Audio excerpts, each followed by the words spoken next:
नमस्कार दोस्तों, मैं हूं आपका अपना साथी दीपक पवार और इस मंच पर आपका स्वागत करता हूं। आज की कहानी में भी हम पढ़ने वाले हैं हरियाणा के खेल स्टेडियम। जी हां जनाब, वो जगह है जहां से हजारों लाखों खिलाड़ी प्रतिदिन खेलते हैं, निखरते हैं, सीखते हैं और जनाब आगे जाकर देश का नाम रोशन करते हैं अलग अलग खेलों में।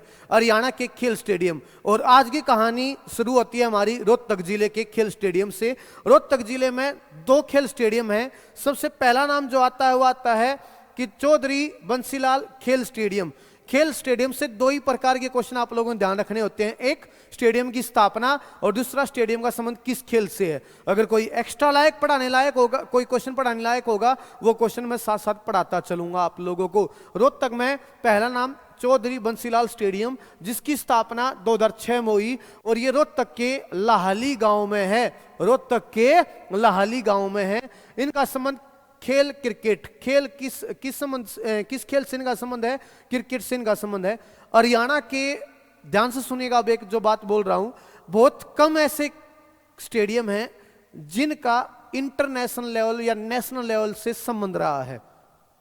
हरियाणा के बहुत कम ऐसे स्टेडियम हैं जिन स्टेडियम का संबंध किसी नेशनल टूर्नामेंट या इंटरनेशनल टूर्नामेंट से रहा है। उनमें से एक चीज ये, यहां पर मास्टर ब्लास्टर सचिन तेंदुलकर, थोड़े थोड़े क्वेश्चन बने हैं, ये क्वेश्चन भी ध्यान रखोगे। ये वो स्टेडियम है जहां पर मास्टर ब्लास्टर सचिन तेंदुलकर ने अक्टूबर 2013 में अपने जीवन का अंतिम रणजी मैच खेला था। इस स्टेडियम में, चौधरी बंसीलाल क्रिकेट स्टेडियम रोहतक, सचिन तेंदुलकर ने अक्टूबर 2013 में अपने जीवन का अंतिम रणजी मैच इसी स्टेडियम में खेला था। हरियाणा के कुछ ऐसे स्टेडियम जिनकी उपलब्धि नेशनल या इंटरनेशनल लेवल पर है, उनमें से एक है चौधरी बंसीलाल स्टेडियम। याद रखिएगा, स्थापना 2006, लाहली गांव, खेल क्रिकेट। और इसकी उपलब्धि क्या, यहां पर अक्टूबर 2013 में मास्टर ब्लास्टर सचिन तेंदुलकर, जिन्होंने बहुत सारे रिकॉर्ड बनाए, उन्होंने अपना आखिरी रणजी मैच यहां पर खेला था। और ऐसा कहते हैं ये उसी मैच की फोटो है जो आप देख पा रहे हो स्क्रीन पर। उसके बाद मैं आगे बात करूं, रोहतक में एक नाम और आता है Rajiv Gandhi stadium. Rajiv Gandhi sports complex कह लीजिए या राजीव गांधी स्टेडियम कह लीजिए। स्थापना 2012 भूपेंद्र सिंह हुड्डा के समय। और खेल क्रिकेट और एथलेटिक्स, खेल क्रिकेट और एथलेटिक्स, राजीव गांधी स्टेडियम, रोहतक शहर। याद रखिएगा, स्थापना 2012, खेल क्रिकेट और एथलेटिक्स। इसके बाद रोहतक के बाद हम आगे बात करें गुरुग्राम। गुरुग्राम में दो या तीन नाम आते हैं। पहला नाम आता है ताऊ देवीलाल स्टेडियम।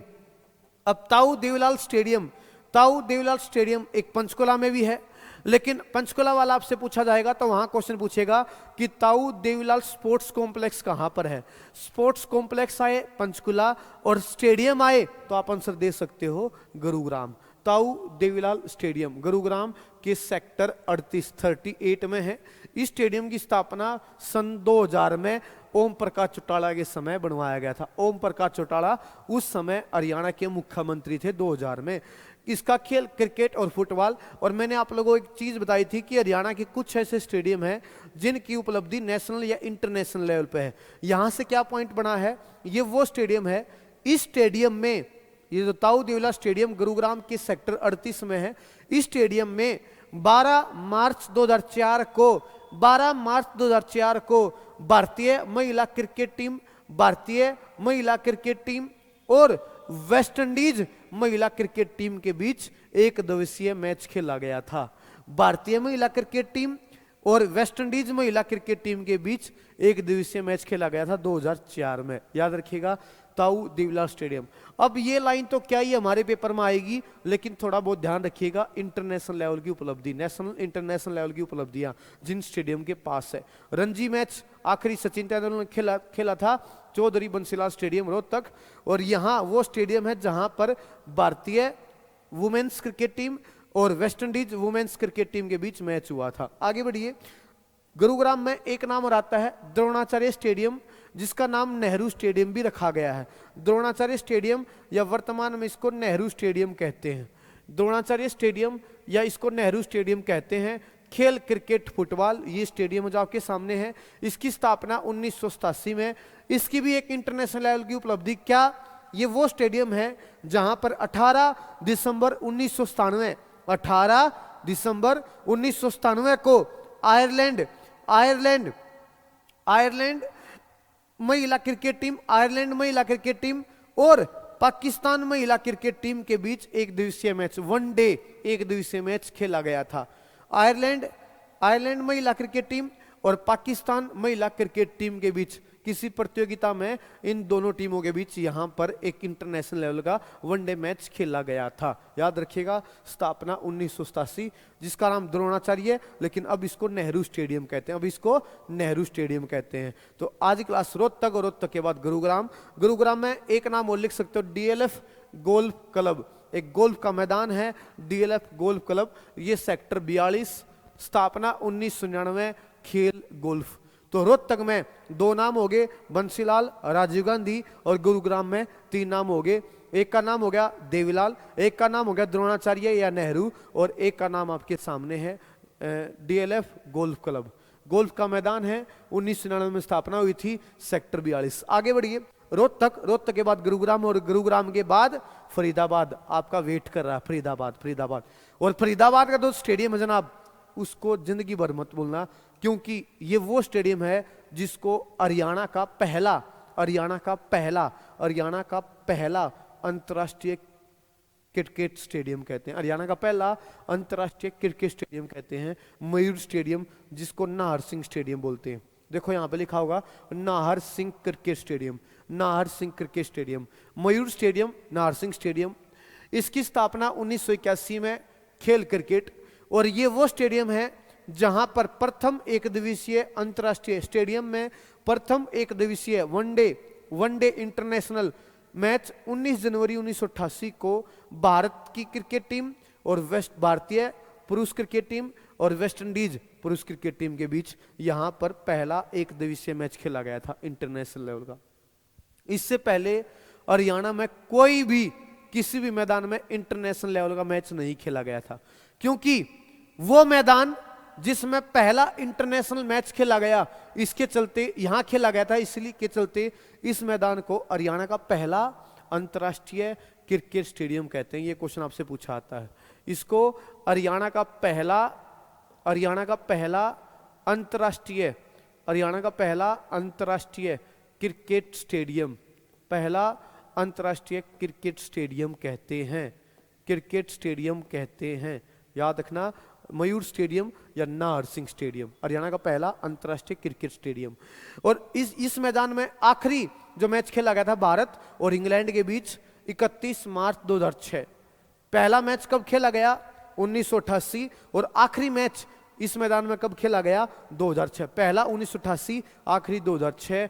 हरियाणा के कुछ स्टेडियम ऐसे हैं जिनके पास इंटरनेशनल लेवल की उपलब्धि है, उनमें से एक फरीदाबाद का मयूर स्टेडियम या नाहर सिंह स्टेडियम। आप कैसे बोल सकते हो? क्योंकि हरियाणा का पहला अंतर्राष्ट्रीय क्रिकेट स्टेडियम है। आगे बढ़िए, फरीदाबाद में एक दूसरा नंबर आता है अरावली गोल्फ मैदान। हरियाणा में बहुत सारे गोल्फ के मैदान हैं, लेकिन अब सवाल आता है हरियाणा का सबसे बड़ा गोल्फ का मैदान कौन सा है?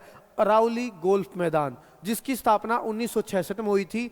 इसको हरियाणा का पर्यटन स्थल भी बनाया गया है। ये ऐसा मैदान है जो हरियाणा में जनाब गोल्फ के साथ साथ हरियाणा का एक पर्यटन स्थल भी, टूरिस्ट प्लेस। हरियाणा में जो वर्तमान में 44 पर्यटन स्थल है, उनमें से एक अरावली गोल्फ मैदान भी है। मैदान होने के साथ साथ ये हरियाणा का एक टूरिस्ट प्लेस भी है। इसको हरियाणा का पर्यटन स्थल बनाया 1988 में। यह हरियाणा का सबसे बड़ा गोल्फ का मैदान है। इसका एरिया है 75 एकड़। एकड़ को इंग्लिश में एकड़ कहते हैं, ACRE। और इस मैदान का डिजाइन अमेरिका के स्टीफन गोल्फ मैदान से लिया गया है। अरावली गोल्फ क्लब, खेल गोल्फ, हरियाणा का सबसे बड़ा गोल्फ का मैदान, 75 एकड़ एरिया। इसका डिजाइन आपसे पूछ लेगा, जो हरियाणा का सबसे बड़ा गोल्फ का मैदान है उसका डिजाइन किस मैदान से लिया गया? अमेरिका के स्टीफन गोल्फ मैदान से। मतलब अमेरिका में जिस तरीका ये मैदान है उसी की नकल करके इस मैदान को बनाया गया है, जो हरियाणा का सबसे बड़ा गोल्फ का मैदान है। अगर मैं आगे बात करूं, दो नाम और ले लेते हैं। एक है चंद्रशेखर आजाद खेल स्टेडियम।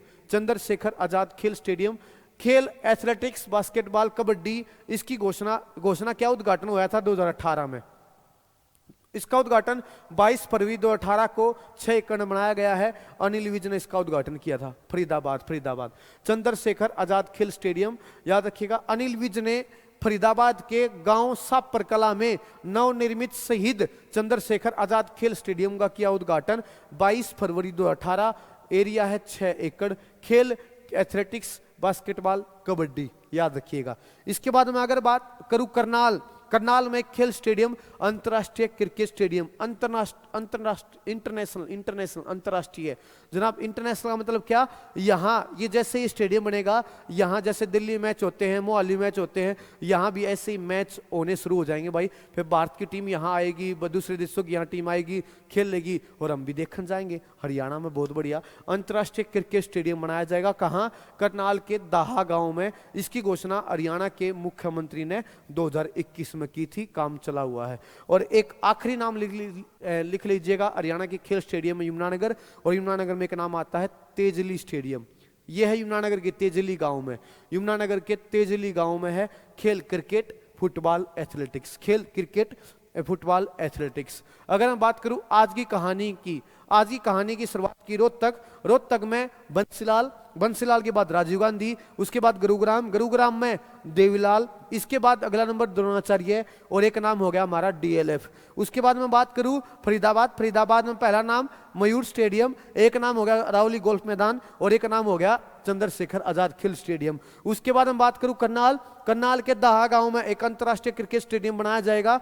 उसके बाद हम बात करूं जनाब यमुनानगर में एक स्टेडियम है जिसका नाम है तेजली स्टेडियम। और जाते जाते एक बहुत बड़ी अनाउंसमेंट आपके सामने है। अगर आप एसएससी जीडी कांस्टेबल की तैयारी कर रहे हैं, अगर आप एसएससी जीडी, आप या आपका कोई साथी, जानकार, भाई बंधु, यार दोस्त एसएससी जीडी कांस्टेबल की तैयारी कर रहा है, तो उसको अपना पता बता दीजिएगा, अपना Galaxy axis coaching point application. उस एप्लीकेशन पर एक ऑनलाइन टारगेट बैच शुरू हो रहा है एसएससी जीडी कांस्टेबल के लिए। याद रखिए क्रैश कोर्स शुरू हो रहा है 8 दिसंबर से क्रैश कोर्स शुरू हो रहा है एसएससी जीडी कांस्टेबल। याद रखिएगा जनाब, मात्र 699। अब 699 में एक पेंट भी ना आती आज जमाने में। इतनी महंगाई के जमाने में बहुत महंगे टीचर आप लोगों को पढ़ाएंगे पूरा क्रैश कोर्स और आपको नौकरी दिलवाएंगे। मिलता रहूंगा, उम्मीद करता हूं ये जानकारी आपको अच्छी लगी होगी। ऐसी और जानकारी के लिए मिलता रहूंगा दोस्तों। राम राम।